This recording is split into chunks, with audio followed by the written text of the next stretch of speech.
ಸೋಂಕಿತರಿಗೆ ಆಕ್ಸಿಜನ್ ಕಲ್ಪಿಸಲಿಕ್ಕೆ ಸರ್ಕಾರದ ಜೊತೆಗೆ ನಾಯಕ ನಟ ಇಬ್ಬರು ಕೂಡ ಕೈ ಜೋಡಿಸಿದ್ದಾರೆ.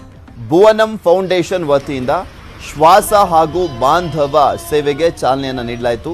ನಟಿ ಹರ್ಷಿಕಾ ಹಾಗೂ ನಟ ಭುವನ್ ಸೋಂಕಿತರಿಗೆ ಸಹಾಯವಾಗುವಂತೆ 2 ಆಕ್ಸಿಜನ್ ಬಸ್ಗಳನ್ನು ಸರ್ಕಾರಕ್ಕೆ ನೀಡಿದ್ದಾರೆ. ಈ ಕಾರ್ಯಕ್ರಮದಲ್ಲಿ ಆರೋಗ್ಯ ಸಚಿವ ಸುಧಾಕರ್ ಅವರು ಭಾಗವಹಿಸಿದರು. ರಿಯಲ್ ಹೀರೋಯಿನ್ಗಳು ಅಂದ್ರೆ ಈ ಟೈಮಲ್ಲಿ ಗುರ್ಸ್ಕೊಳ್ಳಿ. ಸುಮ್ಮನೆ ದೊಡ್ಡದಾಗಿ ಕೋಟಿ ರೆಮ್ಯುಗ್ರೇಷನ್ ತಗೊಳ್ತೀರಾ, ಆದ್ರೆ ಏನು ಹೆಲ್ಪ್ ಮಾಡಲ್ಲ. ಸಾಕಷ್ಟು ಜನ ಇದ್ದಾರೆ ಆ ಥರದವರು, ಎಲ್ಲರೂ ಅಲ್ಲ.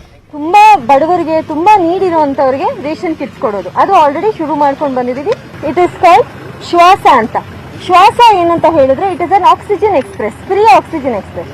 ಸೊ ಇದು ಏನಂದ್ರೆ ಗವರ್ಮೆಂಟ್ ಆಸ್ಪತ್ರೆಗಳು, ವಿಕ್ಟೋರಿಯಾ, ಬೌರಿಂಗ್ ಇಂಥ ಆಸ್ಪತ್ರೆಗಳು ಮುಂದೆ ಜನ ಪಾಪ ಬೆಡ್ಗೋಸ್ಕರ ವೇಟ್ ಮಾಡಿ ಸತ್ತೋಗ್ತಾ ಇದ್ದಾರೆ. So what we are doing is, ನಮ್ಮ ಬಸ್ಗಳು ಆ ಹಾಸ್ಪಿಟಲ್ ಮುಂದೆ ನಿಂತಿರುತ್ತೆ. ಯಾರು ಬಸ್ಗೋಸ್ಕರ ವೇಟ್ ಮಾಡ್ತಾ ಇದ್ದಾರೆ ಆ ಪೇಷಂಟ್ಸ್ಗೆ ನಾವು ಫ್ರೀ ಆಗಿ ಆಕ್ಸಿಜನ್ ಕೊಡ್ತೀವಿ. ಅವರಿಗೆ ಬೆಡ್ ಸಿಗೋವರೆಗೂ ನಾವು ಆಕ್ಸಿಜನ್ ಕೊಡ್ತೀವಿ, ಅಲ್ಲಿವರೆಗೂ ಅವ್ರ ಜೀವ ನಾವು ಉಳಿಸ್ತೀವಿ.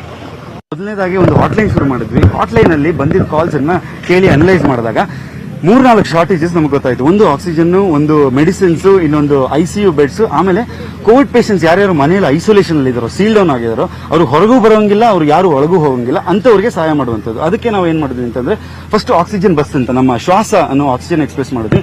ಅದರಲ್ಲಿ ನಮ್ದು 5 ಕಾನ್ಸಂಟ್ರೇಟರ್ಸ್ ಇರುತ್ತೆ. ಇದು ಮೇನ್ಲಿ ಗವರ್ಮೆಂಟ್ ಹಾಸ್ಪಿಟಲ್ಸ್, ಎಲ್ಲಿ ಈಗ ಒಬ್ಬ ಗವರ್ಮೆಂಟ್ ಹಾಸ್ಪಿಟಲ್ಗೆ ಹೋಗಿ ತಲುಪಿ ಅವನಿಗೆ ಅಡ್ಮಿಷನ್ ಸಿಗೋವರೆಗೂ ಅಟ್ಲೀಸ್ಟ್ 8ರಿಂದ 10 ಅವರ್ ಡಿಫರೆನ್ಸ್ ಬರ್ತಾ ಇದೆ. ಸೊ ಆ ಡಿಫರೆನ್ಸ್ ಅಲ್ಲಿ ಸುಮಾರು 11% ಜನ ಸಾಯ್ತಾ ಇದ್ದಾರೆ ಅನ್ನೋ ಡೇಟಾ ನಮಗೆ ಬಂದಿದ್ರಿಂದ ಆ ಸಮಯದಲ್ಲಿ ಅವರನ್ನ ಸೇವ್ ಮಾಡೋದಕ್ಕೆ ಬಸ್ ಅಲ್ಲಿ ಆಕ್ಸಿಜನ್, ಬೇಸಿಕ್ ಊಟ, ನೀರು, ಅದ್ರ ಜೊತೆ ಫಸ್ಟ್ ಏಡ್ ಕಿಟ್ ಅಂಡ್ ಒಂದು ಟಿವಿ ಇರುತ್ತೆ. ಆ ಟಿವಿಯಲ್ಲಿ ಅವರಿಗೆ ಸ್ವಲ್ಪ ಪಾಸಿಟಿವಿಟಿ ಬರ್ಸೋ ತರ, ಒಂದು ಫೀಲಿಂಗ್ ಬರೋ ತರ ಟಿವಿಯಲ್ಲಿ ಎಜುಕೇಶನಲ್ ವಿಡಿಯೋಸ್, ಆಮೇಲೆ ಹೆದರ್ಕೋಬೇಡಿ ನಾವಿದ್ದೀವಿ ನಿಮ್ ಜೊತೆ ಅನ್ನುವಂತ ಒಂದು ಕಾನ್ಸೆಪ್ಟ್ ಅನ್ನ ಮಾಡ್ಕೊಂಡು ಒಬ್ರು ನರ್ಸು ಇರ್ತಾರೆ, ಅವರಿಗೆ ಸಹಾಯ